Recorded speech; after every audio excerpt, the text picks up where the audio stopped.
Hi everyone, and welcome to the Rancho, and well, a very historic day for me, and one that, well, it's a long time coming and a big decision. And for you, I hope that you'll find it very interesting, because I've decided that this is the last damn liquor run I'm ever going to make. As the now deceased and uber famous Popcorn Sutton said, at the end of everything, it's just not worth it. And I can identify with kind of the way that he felt. And of course, Popcorn Sutton was a legendary moonshiner who made moonshine on the order of 400, 800 gallon ferments at a clip with half a ton of sugar at a time. Just managed to keep, well, relatively clear of the law for most of his life until the very end, when they closed in on him and he decided to take his own life. Well, we don't have to do anything so drastic here, but there comes a point in life where you just get, well, a couple things come together and you just say, you know what, as fun as it was and as good times as we had and the laughs and as much as we learned and the great product that we made, you just want to kind of take it easy in life and don't run the risks of doing things. Now, moonshining is an illegal activity in the United States. While it is legal to have and make and have 200 gallons of wine and beer per person in the United States per year, it is not legal to distill your own beverages. Now, the feds, the revenuers, will tell you there's several good reasons for that. They will tell you that you could go blind making your own moonshine. Well, probably not.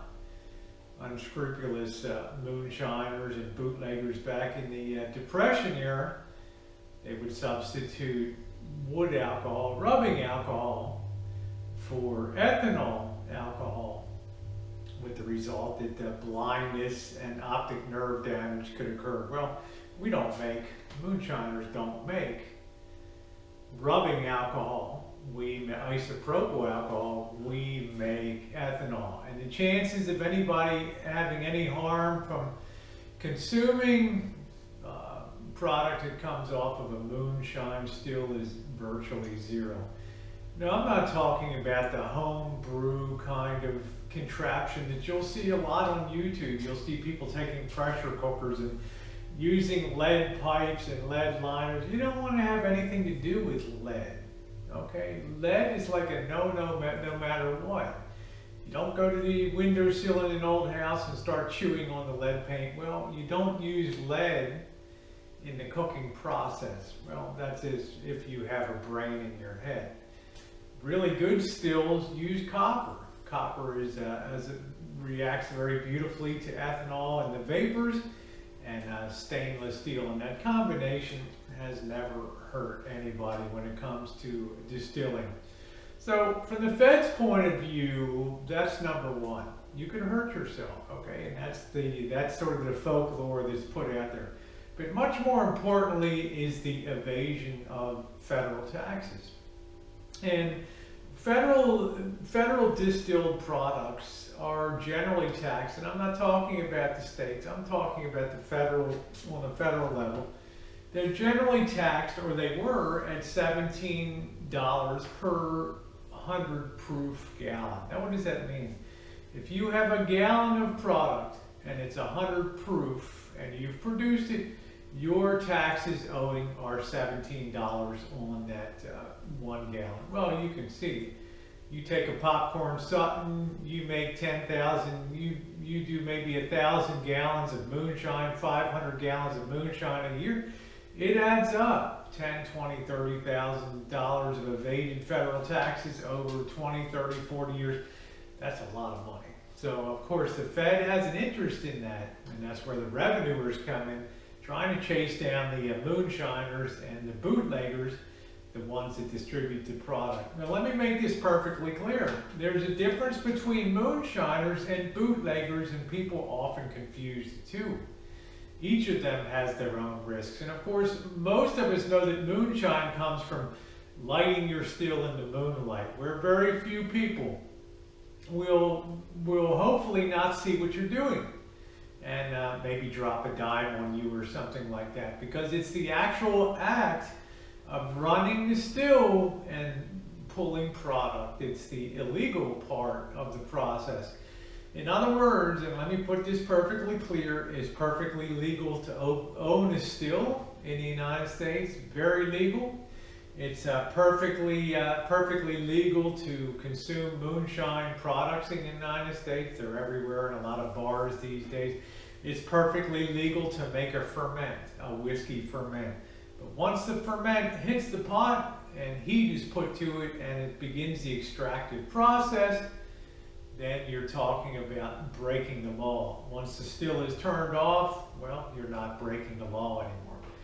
A lot of people put it sort of on a level of, well, it's like marijuana growers and users. On a federal level, it's as illegal as it was, 30 years ago, right? But state by state, there's a lot of variance to it. And most times, enforcement authorities are looking for, like, the big producers that are producing hundreds and hundreds of gallons, and typically they don't bother much with home producers because it's a rarity that it's done, and it's not really it's certainly not something I'm going to be doing anymore, except for this one-off last time.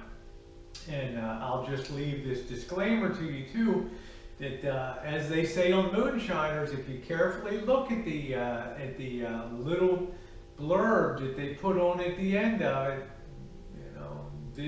things can and are dramatized for the production of this show. Do not assume what you're seeing here is the actual production of an alcohol product. Okay, I will put that disclaimer on too. It's YouTube, right?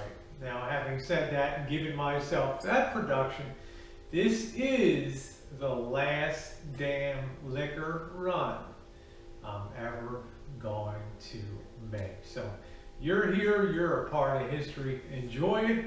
By the time this is uploaded and done, this will be cooled. It will never see the light of heat again, and it'll be just a cool conversation piece in the corner of the shack out here as I work to finish the conversion of this space to a self-contained apartment here. So having said that, sit back, enjoy, and we'll be explaining some things along the way too, taking our time, and hopefully you'll have an interest in this. My own moonshining roots stretch back from my grandmother making this on the back porch when I was growing up. Being a gal from the South, it was part of our culture growing up in Kentucky and northwestern North Carolina. So the roots run deep, and it was always something that nobody even ever really gave much of a thought to.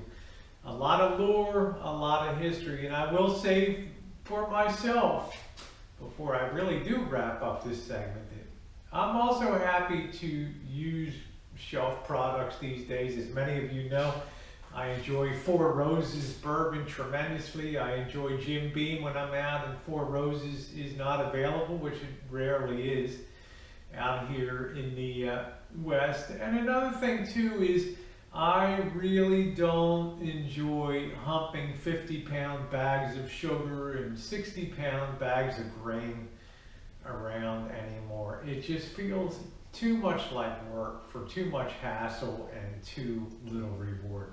But it doesn't mean you can't have the fun of enjoying and watching the whiskey distillation process.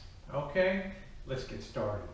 All right, guys, welcome outside. In the barrel here, we have a 25-gallon whiskey ferment.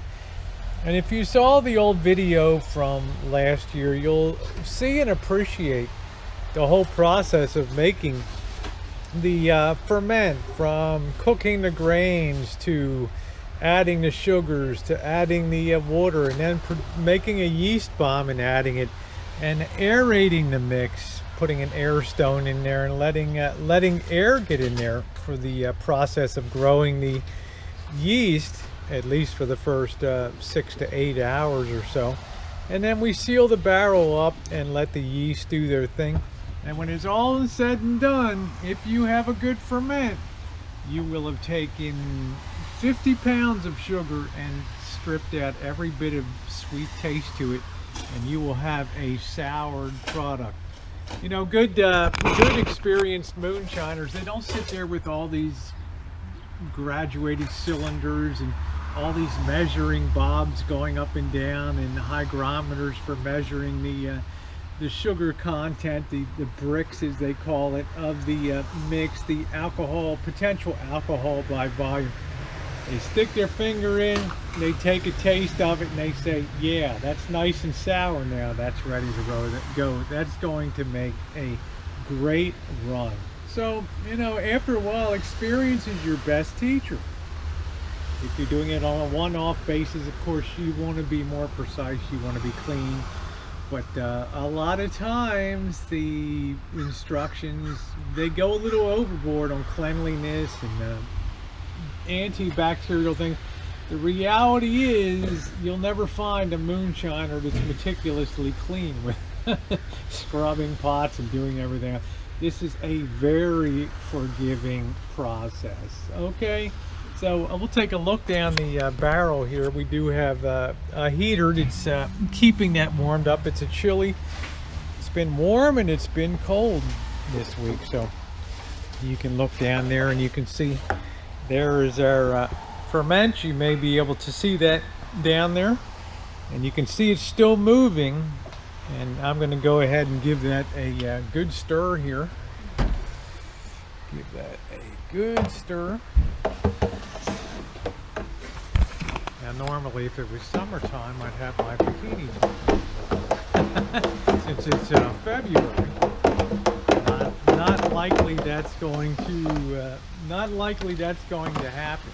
So you can now see how foamy and bubbly that is. You can probably hear it too. The fizzing of that, those yeast being redistributed in some of that carbon dioxide, that CO2. You can put your ear down there and you can definitely hear it too.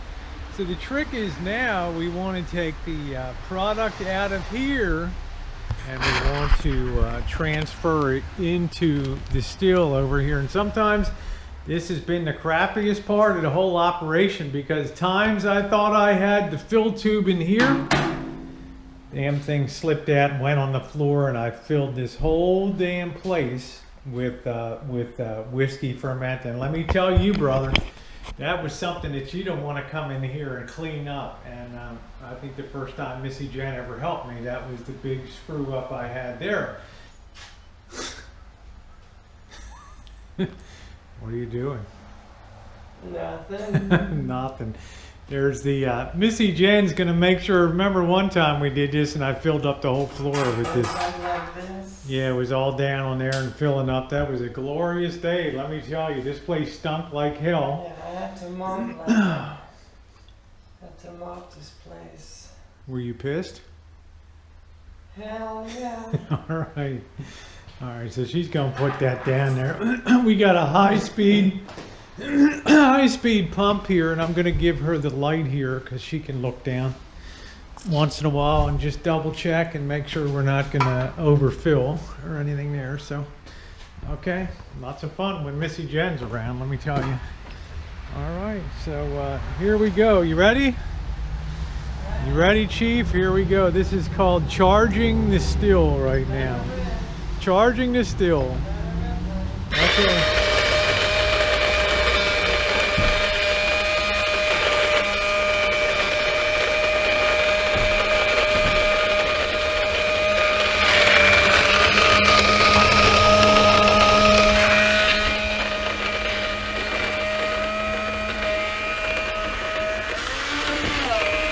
Got to make sure it doesn't go to the bottom or it pulls a lot of the grains up.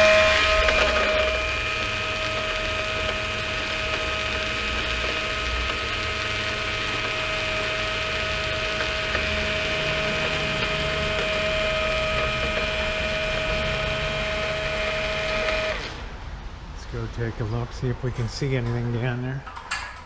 Let me get the light while Jen holds that. It's already up to here. Yeah, it's fast. This is a quick, the hell? That already went bad.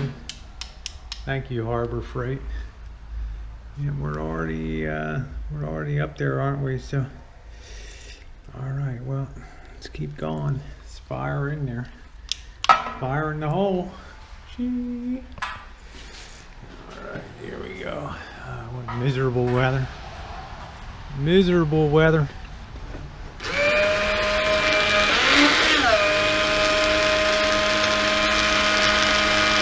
Last damn liquor run I'm ever gonna make.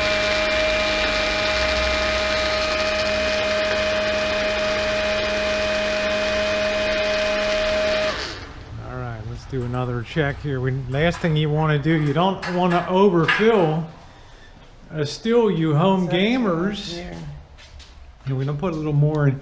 You don't want to overfill, or else you have what's called puking. When it starts to boil, it comes up into the column and throws grains in there, and it's a mess. I mean, it's a good way to get fired from your distillery job, is to have your still do a little puking. So that actually looks, I think that looks pretty good right there, huh? So, all right, that shows you how fast that went. So we're going to remove that, and then we're all set for the big event.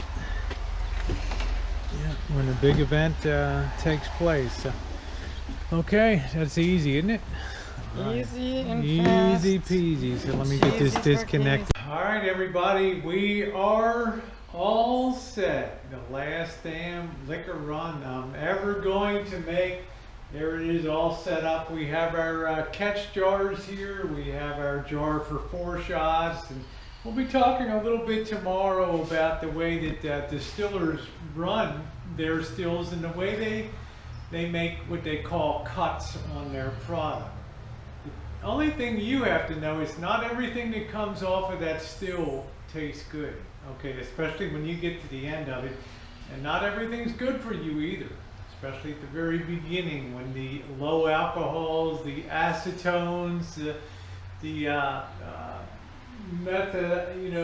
meths and the other lighter alcohols go up. They boil first, and therefore they become condensed. They go up into vapors first, and are the first things condensed off of the still. And isn't that a fortuitous sort of circumstance for distillers, that the bad stuff comes off first, and you only have to capture a very little bit of it? And we generally use that in the past for starting fires. We have a little bit of hillbilly fun, as you'll probably see tomorrow, lighting that up. The methanol, the acetones, that stuff you don't want to drink. That stuff isn't good for you, but the amounts of that are very tiny in here. And then at the end of the run, after we've collected off the bad product in the beginning, maybe a half a pint of that, we'll be collecting what's called the heads. They're not bad for you, but they're not the best tasting part of the product. We'll collect about a half a quart of them, and then we'll be into what's called the hearts. And the hearts is all that good stuff in that great middle section of the run. It's all the good stuff that is good to tasty to drink when you're making moonshine. And then we're going to get to the point where this place smells like dirty, wet gym socks that have been rolled in horse shit and left in a warm locker at a high school gym that's been closed up for about 1 month. I mean, it's going to stink to high heaven, and that's the tails, what they call the tails of the run, and it smells really bad, and it's nothing that you want to have in your bottles when you're in your mason jars when you are done. Now, of course, tradition says that mason jars are what moonshiners use, probably because they're readily available down south for canning vegetables and putting up vegetables and fruits and things. So it's the thing that moonshiners grab first, and they're always available in Tractor Supply and other stores. They have a big wide mouth on them, and they're easy to clean and wash and get ready for the next time. So you know what, We are done all of our prep work. All we got to do tomorrow for the last time is throw the heat to this bad boy and finish the last damn liquor run I'm ever gonna make. So I will see you guys bright and early tomorrow. We got to get an early start. This is like a 6 or 7 hour project here. So, okay, thanks for being along on the last damn liquor run I'm ever going to make. See you tomorrow. Okay, guys, it's Saturday morning, and if you're a moonshiner, well, you got to be prepared to get up early because your days can be long when you do a moonshine run. So typically I like to start it, well, this is the last damn liquor run I'm ever gonna make, but I usually like to start at about 7 a.m. in the morning or so. So rub the sleep out of your eyes, get the hell up, let's get outside there and let's get her cranked up. All right, we've got to get the still fired up. And it's a funky looking day. Oh, it's cold, but it's supposed to be clear and warm today, so we'll see. Might be in our bikini tops by afternoon. Yesterday we loaded up everything. Oh yeah, cold in here. Got everything all set. Got our catch jars all ready to go. Got our 4 shots jar ready to go. All we got to do is blow the heat to her here now. Oh boy. Oh, big plug for the big boy here. Oh yeah. Let's get her, and I never did get this thing reversed the right way. Boss would kill me, but this is the last damn liquor run I'm ever gonna make, so it don't matter. Let's get the fan on later. Let's get her warmed up a bit. Get that on there. Alright, we got our heat to her. Oh man. Can hear her. So we're underway, guys. We are underway.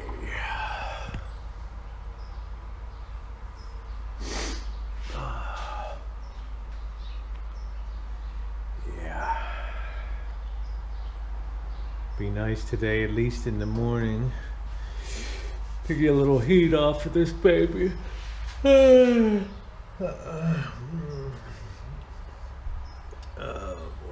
Now what we got, we need to have condensing water set in here, and we need to sort of circulate that. So you'll see here when I designed and renovated the Shine Shack, I put a feed in, a water feed for the city water, and I put in one for well water because, well, H2O is very expensive in California, but just in case I had to use it, which I have once in a while, because the well water recirculates and it gets a little too warm to do much condensing. It gets a little too warm recirculating, so I have to cut over to the city water. But otherwise, over the years, saved a lot of money by using well water for the condensing. And once we're underway, I'll be over here later to talk about the intricacies of how exactly this works. Once the water enters in, it has 2 condensing stages here. It has a primary stage here and then a secondary condenser over there, and at the output side. So like I said, later I'll tell you guys about that. But once the water is done going through the primary and secondary, even primary or secondary or both, it is going to go out the window here and back down our well. I'm not even holding the camera right today. It's cold, it's chilly. I'm not stepping through that grass there. It's wet and I don't have my shoes on. I'll have to go around this side. Oh boy. Oh boy. Avoiding the dog crap.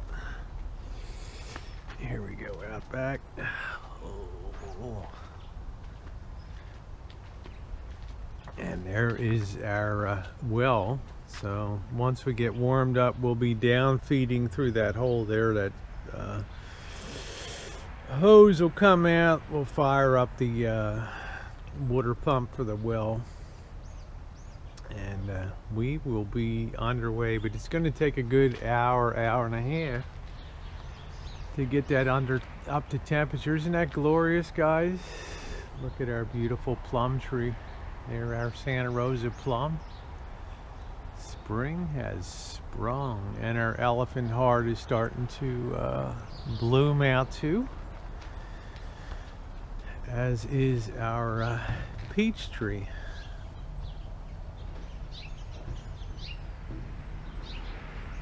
Isn't that pretty? Oh boy. Oh boy. The last damn liquor run I'm ever gonna make. Enjoy it, guys. Enjoy it. What I've done or did for years. A lot of fun, but like all good things, it's got to come to an end.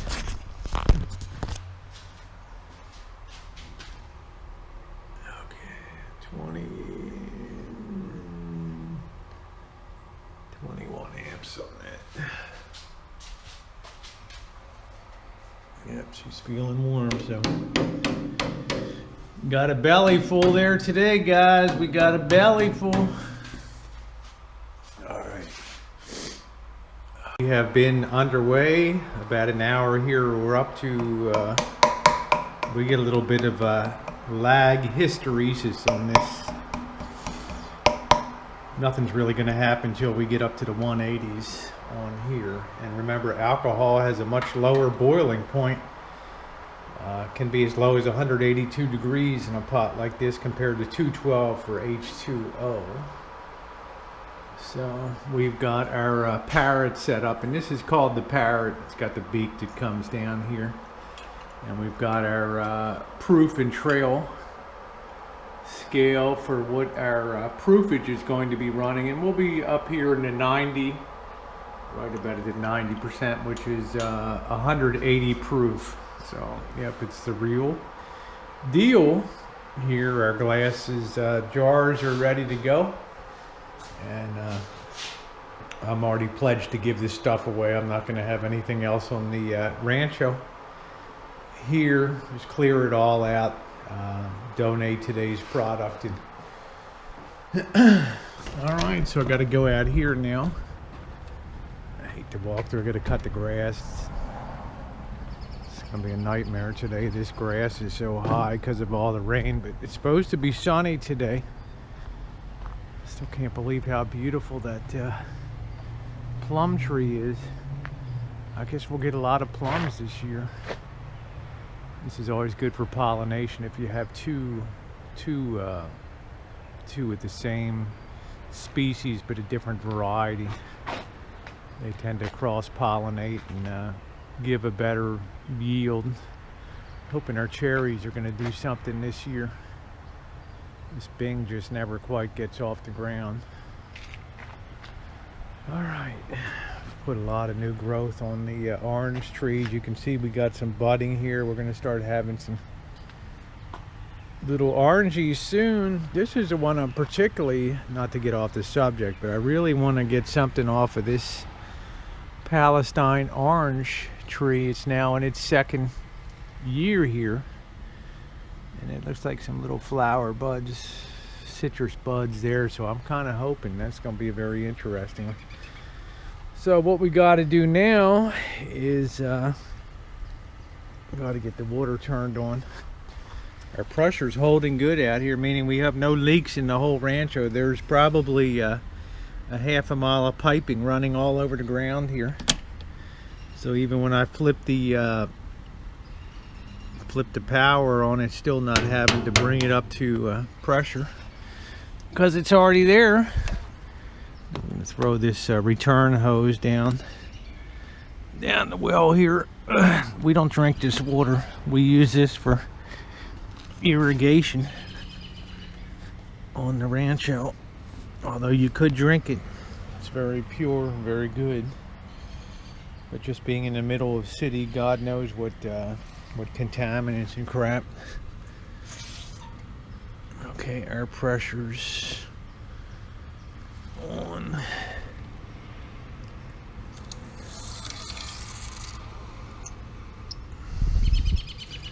And that will move it all over the Rancho. And we have our in feeds in the side there, as you can see right there. So we're basically good to go. This is why Moonshine are set up by creeks and things. Sometimes they'll use Honda pumps, Honda generators, and hook a pump to it to pull creek water. You really need H2O to work as a condenser, which I'll be explaining in a little while. It's just time to be patient here.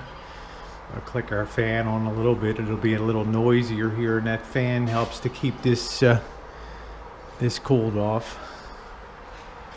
All right, so far so good.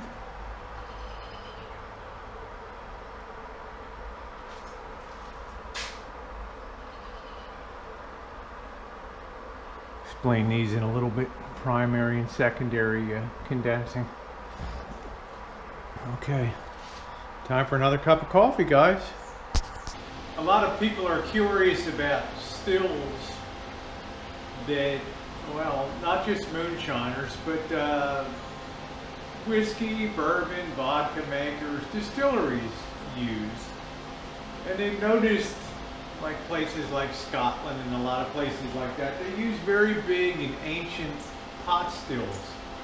They look like huge, oversized pots that maybe hold 500 gallons of mash.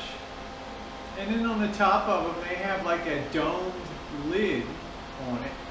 And then off the top of the domed lid, they'll have something that's called a line arm. It comes out, and it's like a pipe that tapers down and comes to a point. Well, that's called a pot still.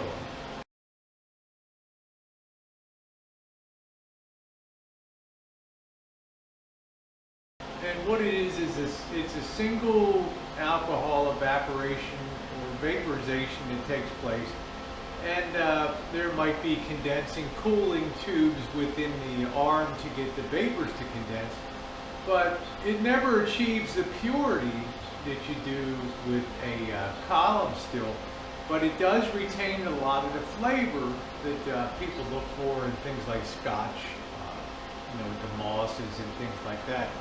So it's very important to know the difference between a pot still like that. Sometimes they'll double distill it. They'll take what comes out of the pot, the first run, out of the arm, they'll combine it with other runs, and then they'll put it through a second time to really clean it up more. But they don't want to strip the flavor component out of it, so they use the pot stills. And a lot of home distillers use pot stills to a pressure cooker, like some people use as like a pot still. Okay, it doesn't have a column like this does. So what is the advantage of these column stills, and why would distilleries use them? If you go take a tour of a distillery, you'll see some really big stills there, and most of them have a very high column to them.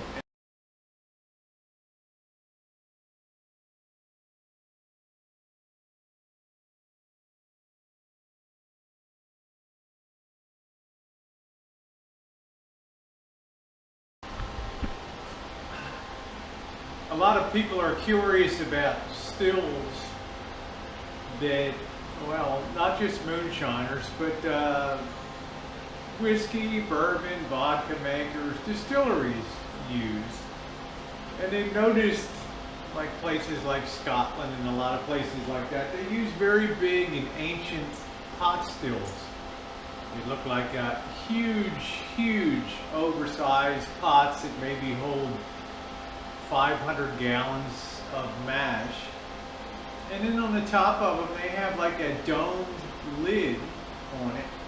And then off the top of the dome lid, they'll have something that's called a line arm that comes out, and it's like a pipe that tapers down and comes to a point. Well, that's called a pot still. And what it is it's a single alcohol evaporation or vaporization that takes place. And there might be condensing cooling tubes within the arm to get the vapors to condense.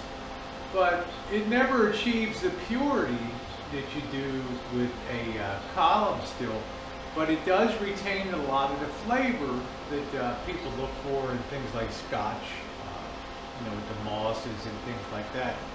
So it's very important to know the difference between a pot still like that. Sometimes they'll double distill it. They'll take what comes out of the pot the first run, out of the arm, they'll combine it with other runs, and then they'll put it through a second time to really clean it up more. But they don't want to strip the flavor component out of it, so they use the pot stills. And a lot of home distillers use pot stills to a pressure cooker, like some people use as like a pot still. Okay, it doesn't have a column like this does. So what is the advantage of these column stills, and why would distilleries use them? If you go take a tour of a distillery, you'll see some really big stills there, and most of them have a very high column to them. And the reason is the higher the column is, the more purity of product you can get. If you're taking product off here at a low level, as if this was a pot still, you're going to have maybe 60% alcohol, 120 proof. You start taking it off very high on a high column, and well, typically what we get here would be 180 proof or 90% pure. This is why distilleries, also petroleum refiners, they have very high towers, because at each level of the tower they can pull different products off, from bunker fuel to #2 heating oil to gasoline, and then your really fine jet fuels and very refined, very high grade fuels. Okay, just so you know the difference between.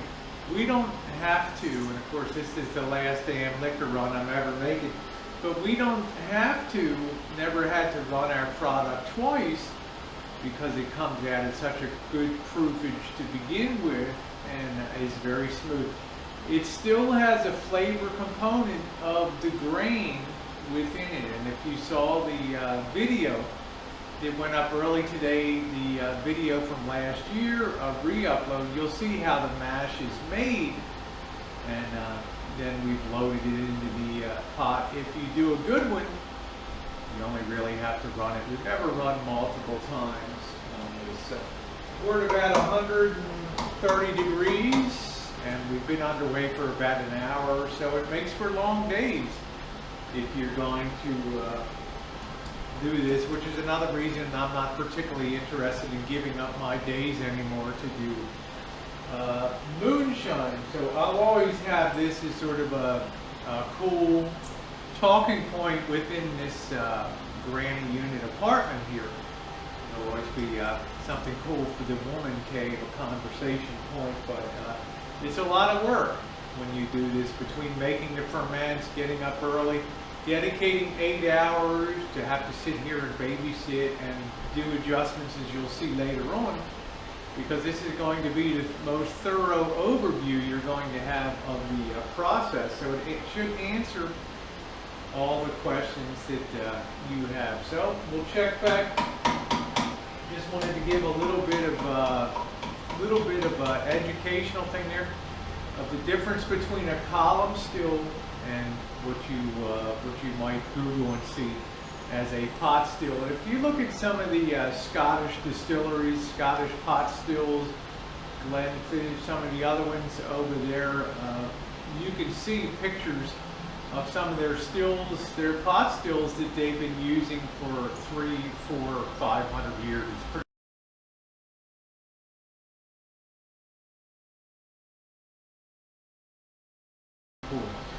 to see. So, okay, not much happening yet. You got to be patient. Nothing's really going to get cooking until we get up around 180 degrees. And then I'll try to explain to you how a distiller knows within the first few minutes, once he reaches temperature and starts pulling off product, how they know they're going to have a good run as opposed to a mediocre or poor run. Now, because this was a demonstration video, and the last damn liquor run I'm ever going to make, we did our ferment in wintertime, and it's very hard to keep it heated to a temperature that you know, the yeast are happy. So it's not the worst ferment in the world, but it's not the best one either. And I'll demonstrate by temperature how we can know what kind of ferment we're going to have, or what kind of distillation we're going to have. We're going to have within the first, just takes one glance to really tell, and you know you're going to have a good day or a lousy day. And of course, you don't want to waste all the sugars in your ferment. Okay, so stay tuned. Here comes the Missy Jen. There she is. Morning, honey. Welcome to the last damn liquor run we're ever gonna make here. This is it. Yep, that's it. No more. No more Saturdays. No more fermenting. No more humping around sugar. No more grains. Done. Only shits and giggles after that. Shits and giggles and one really cool conversation piece. All right, welcome aboard, Missy Jen. Okay, you can see by the temperature we're at about 182 degrees, and we still have no activity up in the column, the sight glass windows, and that's not the best sign in the world for a good ferment. Right, the lower the temperature, when you start to get boiling up here and taking off, the better the run's going to be. Oh well, fermenting in wintertime has its challenges, so you do the best you can. Anyway, now it's just you know, if I ever did a run in the past and I saw 182, all the windows, the sight glass windows were bubbling, I was always happy because I knew there's going to be a lot of joy juice on that. But because we're probably won't take off to closer to 188 or something like that, it's going to be a much lower output. But it's just demonstration anyway, because it's the last damn liquor run we're ever making, so it doesn't really matter. So, okay, right? That's right. That's it. So I think you're as tired of this stuff as I am, and you've been at it for 2 years, and yeah, sick and tired of it. So, but it's a lot of fun, and people will enjoy it today. So. We're waiting, the column's starting to warm up, rising a bit, so we just have to see when we're going to start taking off. We're starting to get a little bit of trickle down on the glass there. I don't know if you can see it. Now these sight glasses just to allow you to see how high the alcohol has traveled in the columns. Once we start getting some bubbling, we'll turn the water higher, and what that'll do is start what's called refluxing, and we'll talk about that in a bit. Starting to get some activity in there. Kind of hard to see with the reflections, but you know, we're at 192, so yeah, it's going to be a low yield kind of day, but we're getting close. Pretty soon you're going to see a lot of bubbling in here. We're starting to rise on the column, the temperature. Here.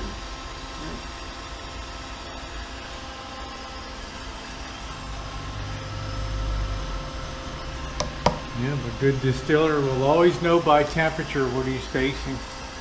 So that's really, you can see the initial bubbling away on the top. So let's talk about refluxing a bit.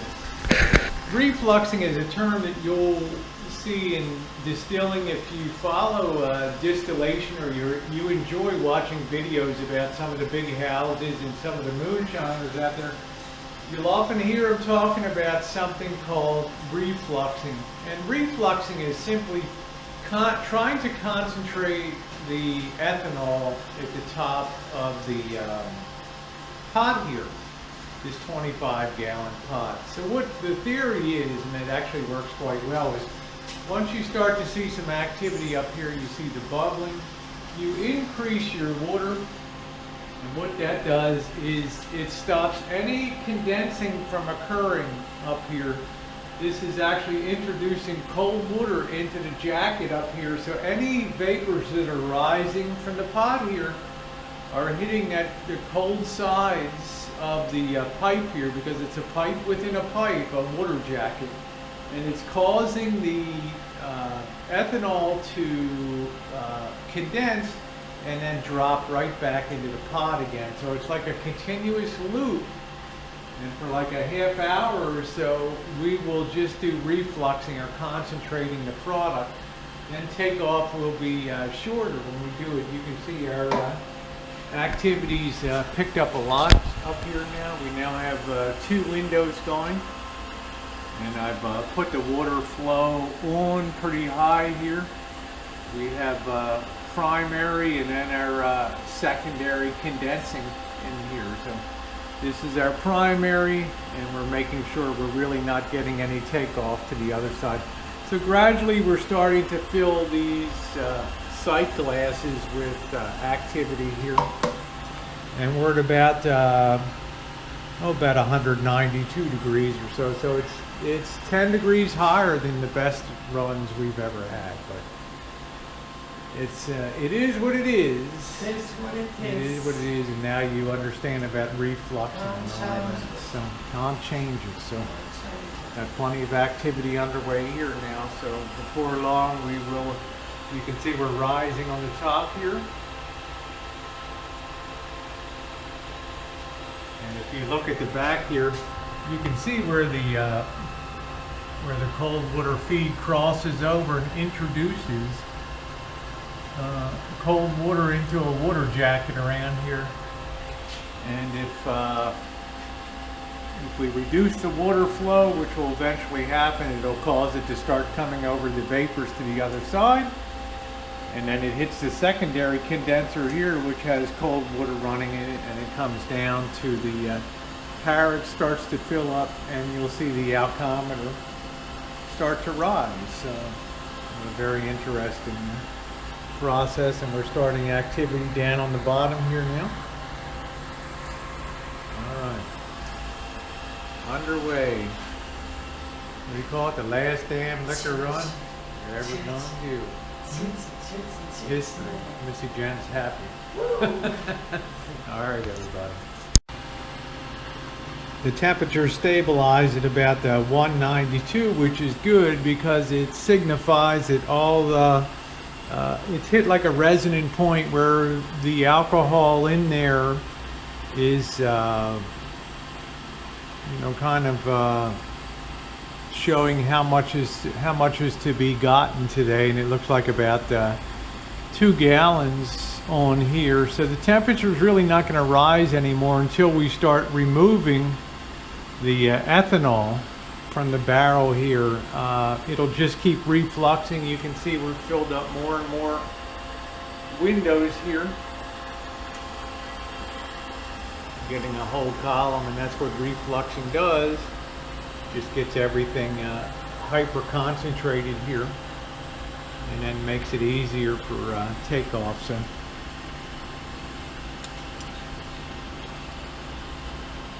starting to get a little bit over to the other side here, a little bit. We don't have the water totally on, so some condensation is occurring. A lot of condensation's occurring in the primary, still a lot of water in the jacket causing that to fall down, the vapors to condense and fall back into the pot. But some measure of it is now coming over to the other side here, where it's hitting the secondary condenser, and it's starting to fill up the parrot. Won't be long now.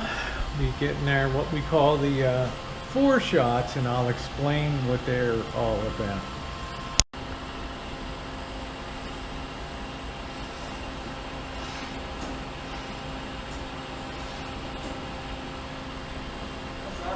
cleaned it twice over the last 4 months.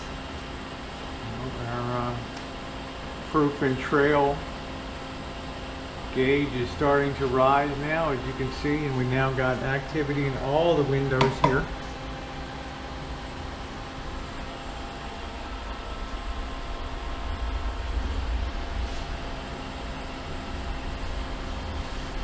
A little bit more, this will start overflowing and then dropping down and be collecting in here.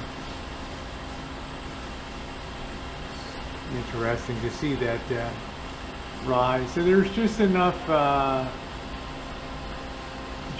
heat to allow some to come over to the other side, and that's what we want.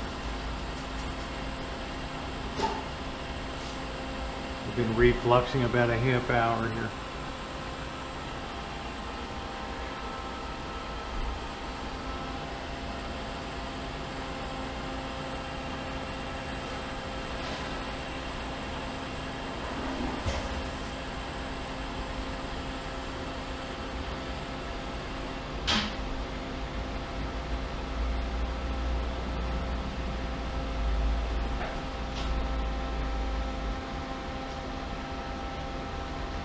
Open them wide up to let it reflux a little more.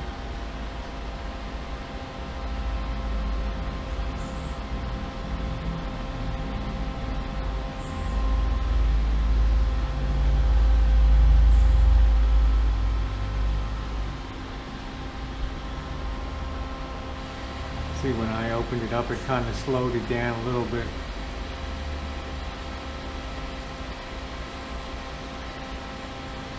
Here comes the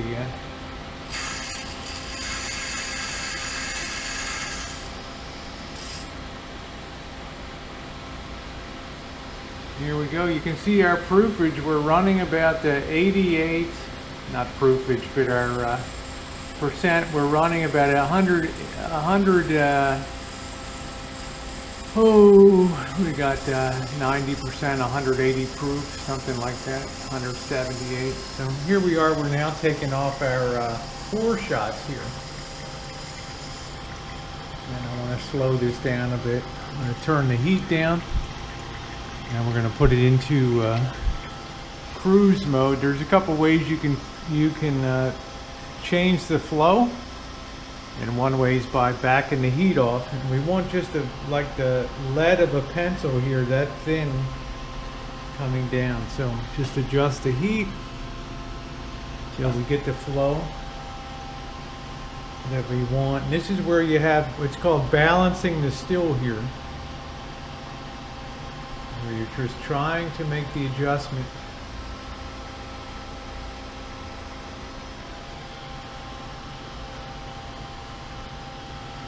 Put the heat a little bit higher.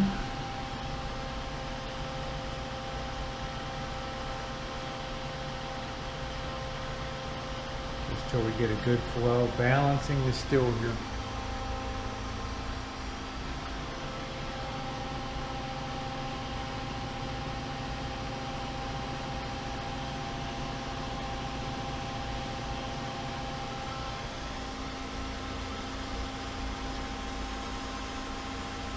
A little more water flow, a little more condensing. It's going to take a while. This is not a rapid response thing. You need to make adjustments, and then you see the result in it about the 30 seconds to a minute later. So you can see that the surface tension, that the liquid's actually higher than the sides there.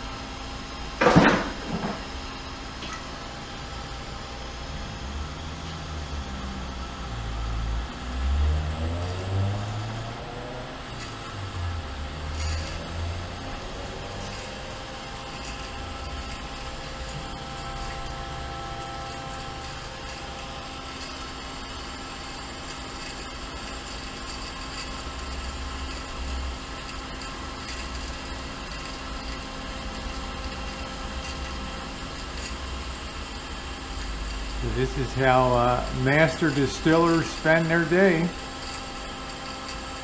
watching thermometers and proofometers.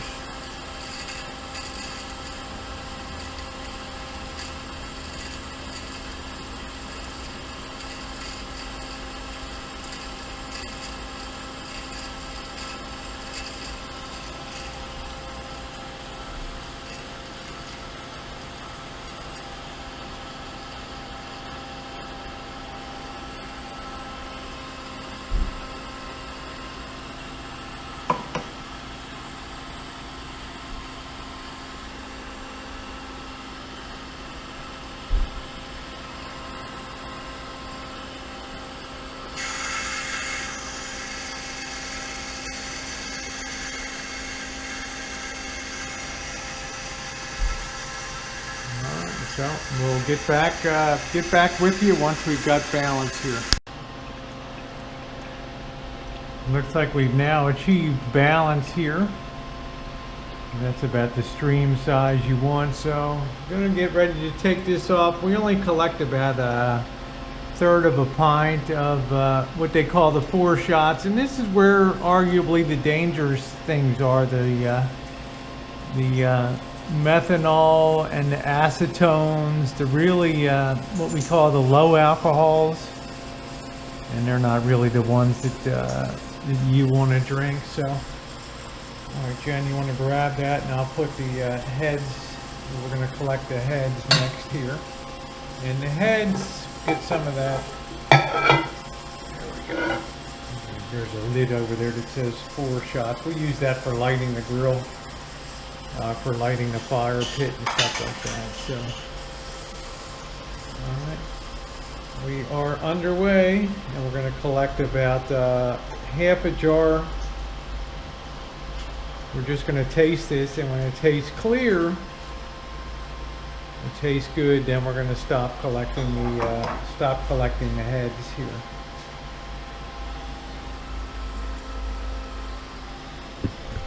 You guys having fun yet? All right.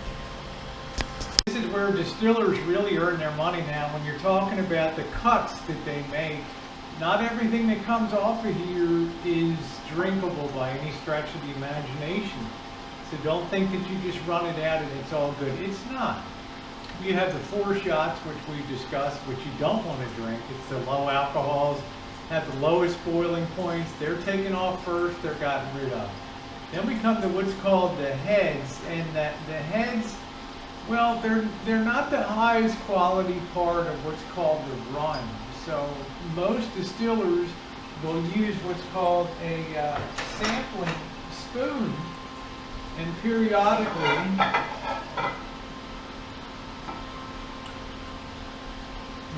they will taste, and as soon as it starts to lose a little bit of what do I want to call it, that petro sort of taste to it, and it moderates and smooths out a little bit, they'll go ahead and start collecting what they call the hearts, and the hearts is going to be about 80% of the run. If you think of the 4 shots as like 5%, and the heads as maybe 5% or so, and then you're going to have the tails at the end, which is going to be 10%. And then Missy Jen will tell you they can get awful stinky at the end when they come off there. So okay. That's a little discussion about the heads, which we're taking off right now, and then we'll be in the heart of the run. Everything's banging all cylinders here, so it's looking good. Okay, all right. See, our purity is running 90%, 180 proof on there. You may ask, what's the highest we've ever achieved? I think the highest we ever achieved here was like a 93%. It's the highest, 186 proof. You do vodkas and things like that, and they get up into the 95, up in there, 190 proof. Very pure, no taste. Things are going along good. We're coming up to the 1 gallon mark. Here I had to run out to the store, but Missy Jen held the fort.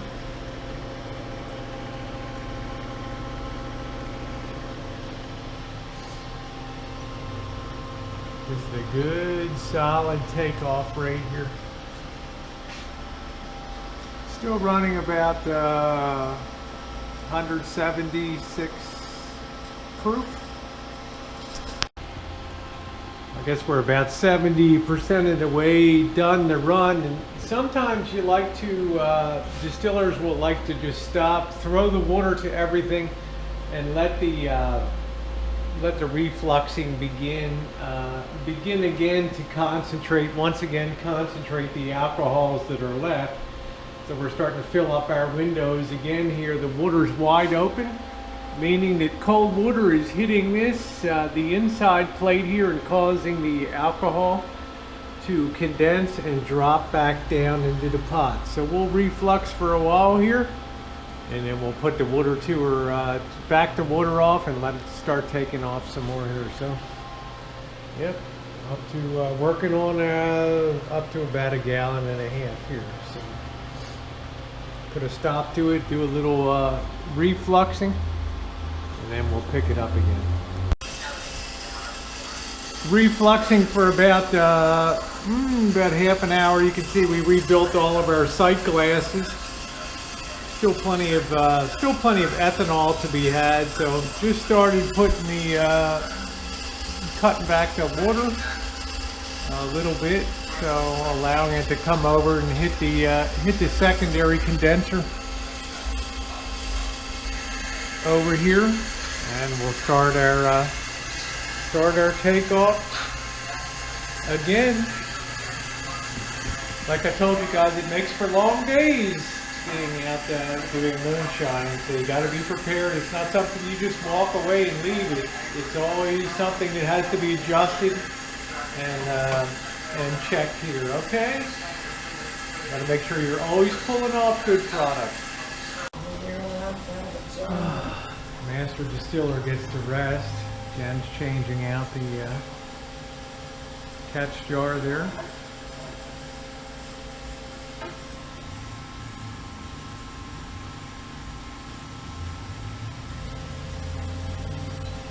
And chop it up. No Baltimore cuts there. I don't do that. I'm not from Baltimore. I was brought up in the streets of Philadelphia. Alright. Change it out.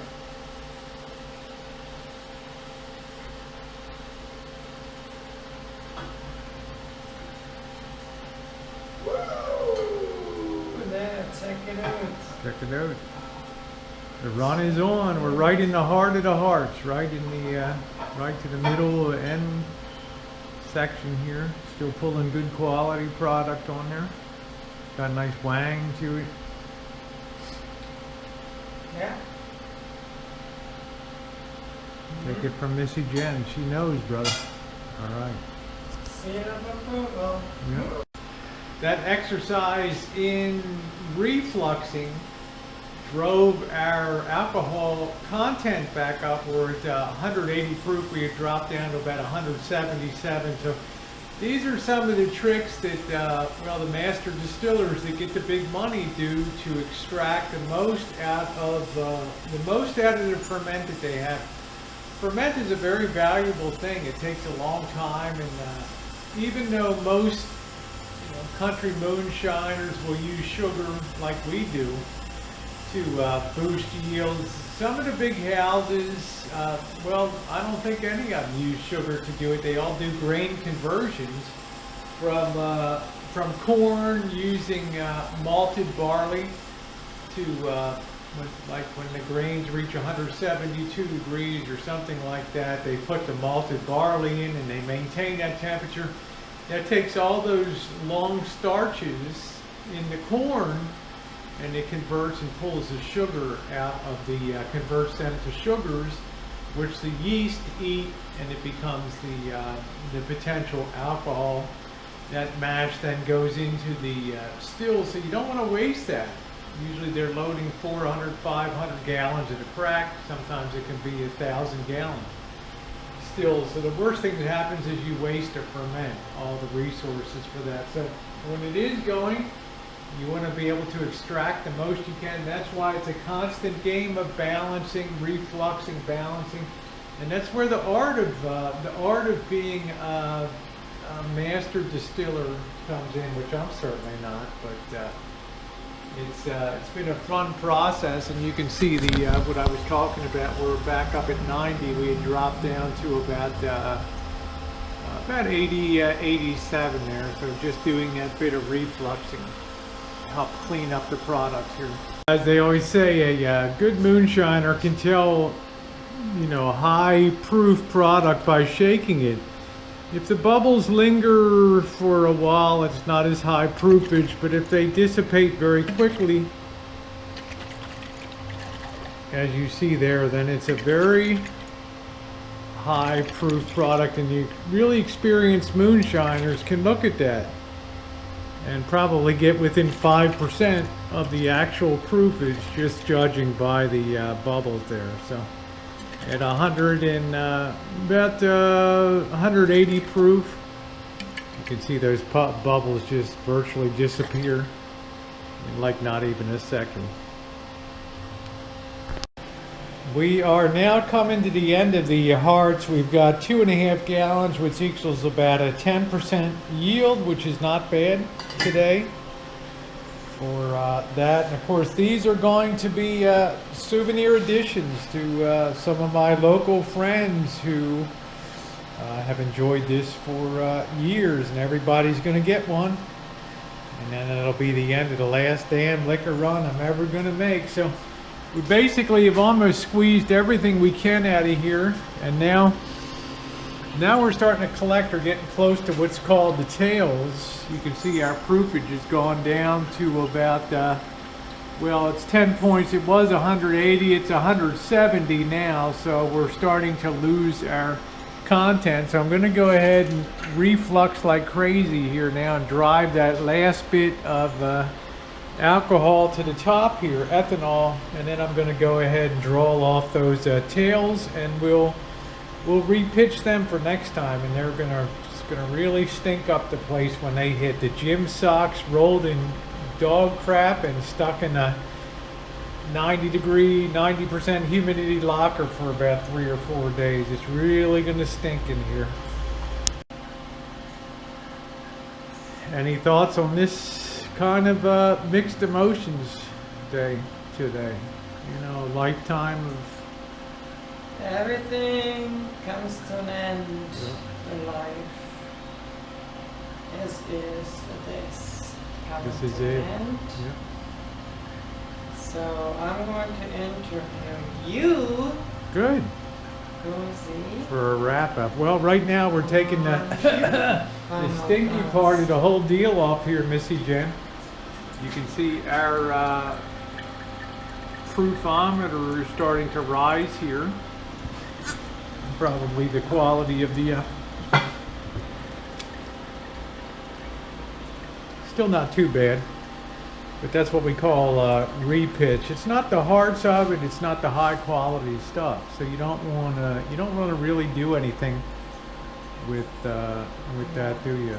You know, just pitch it in next time and it cleans it up. But for us, there's a no next time. Right, so we'll just use it to light fire. Use it to light fires and Fire pit and all that. So, yep. There she goes, guys. The last damn liquor run I'm ever gonna make. Last dance.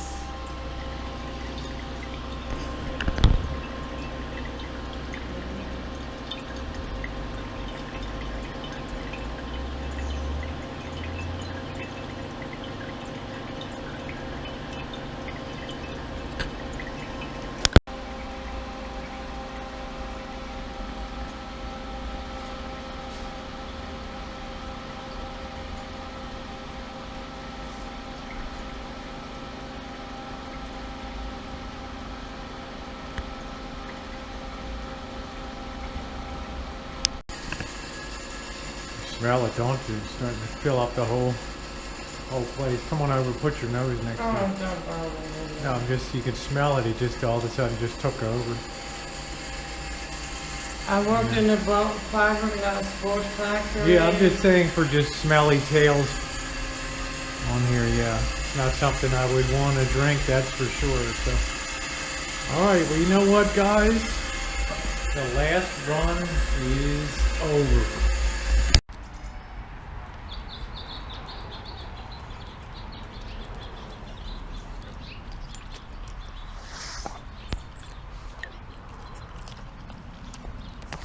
How's that taste?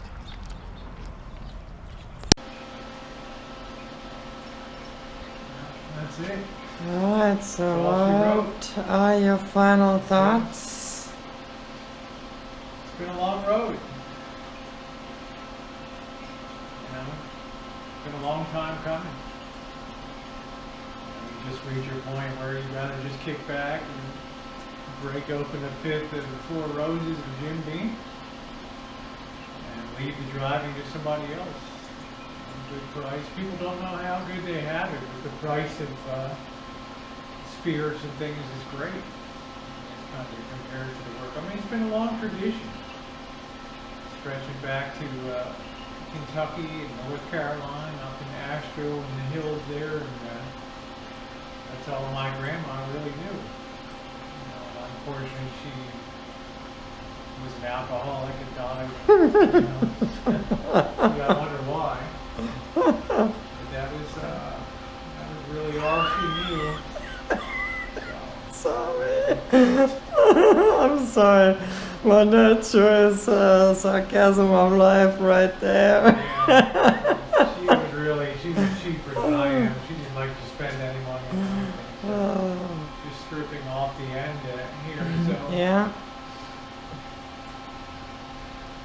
So that's the tails there. Yeah, We'll that's use the that tails. You can just sticks up the whole place. for You can if somebody wanted to repitch that, you know, they could do that if they wanted to, but it's gotten down to a proofage now where it won't have to be 100 proof to light on fire, so this is significantly below that. Now Yeah, we're it's, spinning, so we're going to turn it down, turn it off. Heat is off, and we are officially done the last damn liquor run. I'm never going to make. So yeah, I'm a little bit sad today. This was by request. A lot of people asked me. It's been a year since I fired this thing up, and just to show people what it is to run a still, and to have the joy of making your own whiskey, your own moonshine, as you can see down here. You know, it's been a lot of fun over the years, and we've never sold it. You know, always just gave it away, friends and people in the area and stuff like that. And everybody knows now this is it. This will be a collector's item now. What's coming out of here? So, Missy Jen, you've been here almost 2 years, helping out and doing this stuff. So you've seen a bit too of what it's like, and you've always been there to help me put up this ferment and do all these other things. So I appreciate all you've done. It's been my pleasure to be I don't want to get teary. part of it. It's a historic day here, and one door closes and Another one opens another one up. opens. So that's it, guys. Thanks for being along for the last damn liquor run I'm ever gonna make here on the Rancho. Thanks, everybody. Your thumbs up are appreciated.